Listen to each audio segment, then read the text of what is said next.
Lalu yang pertama kita tulis tanggal 15 Maret 2020. Untuk akun-akunnya ada piutang dagang, di debit, pada penjualan di kredit, lalu pada PPN outcome di kredit. Lalu yang pertama diisi adalah penjualan 85 juta. Lalu yang kedua yang diisi PPN outcome.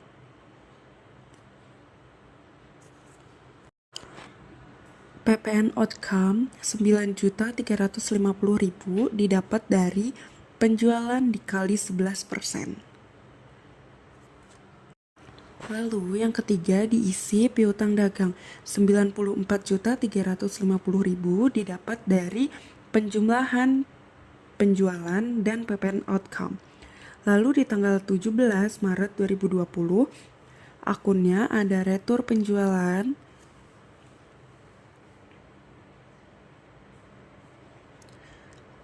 lalu ada PPN outcome, dan pada piutang dagang.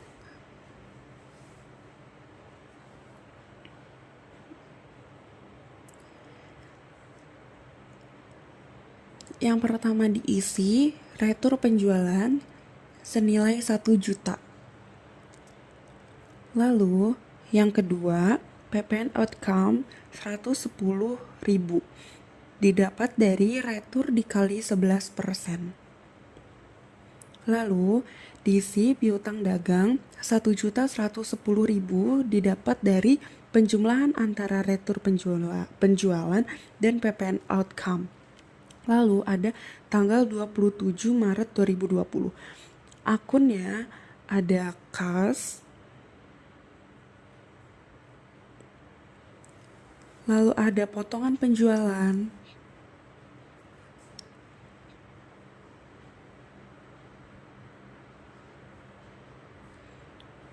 pada piutang dagang.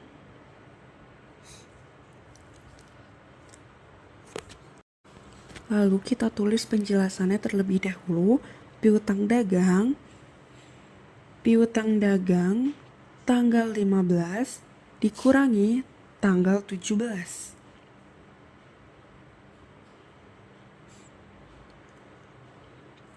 Yaitu untuk tanggal 15 94.350.000 dikurangi 1.110.000. Lalu dikurangkan dan menghasilkan 93.240.000. Lalu diisi di piutang dagang di tempat kredit. Lalu ada penjelasan dari potongan penjualan, yaitu 2% dikali 93.240.000 dikali dan menghasilkan 1.864.800. Lalu diisi di potongan penjualan di tempat debit. Lalu untuk mengisi kas yaitu 93.240.000 dikurangi 1.804.800 menghasilkan 91.375.200.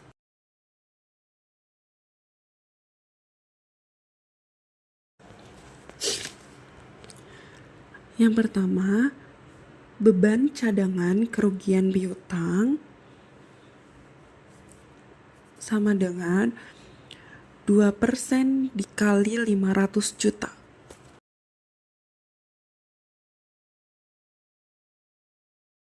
Yaitu menghasilkan 1 M.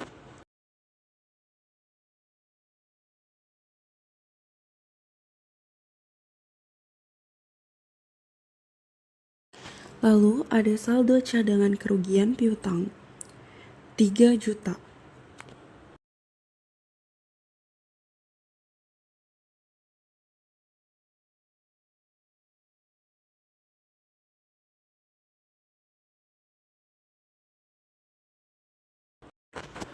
Lalu ditulis beban cadangan kerugian piutang sama dengan 1M dikurangi 3 juta menghasilkan 997 juta.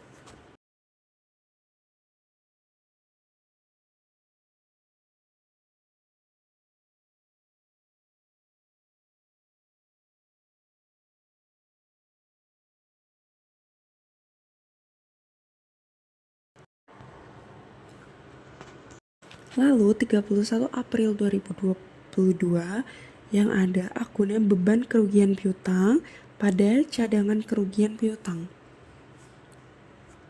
dengan nominal 997 juta.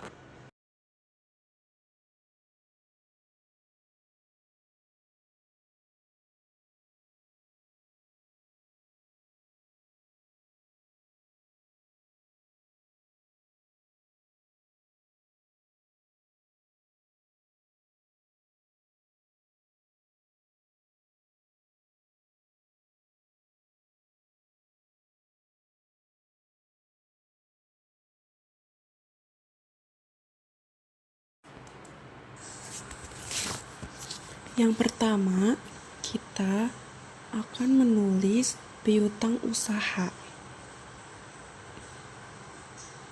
Lalu, piutang usaha ditaruh di debit 11 juta didapat dari 10 juta dijumlah dengan 1 juta. Lalu yang kedua ada penjualan. Penjualan ditaruh di kredit 10 juta. Lalu yang ketiga ada pajak penjualan.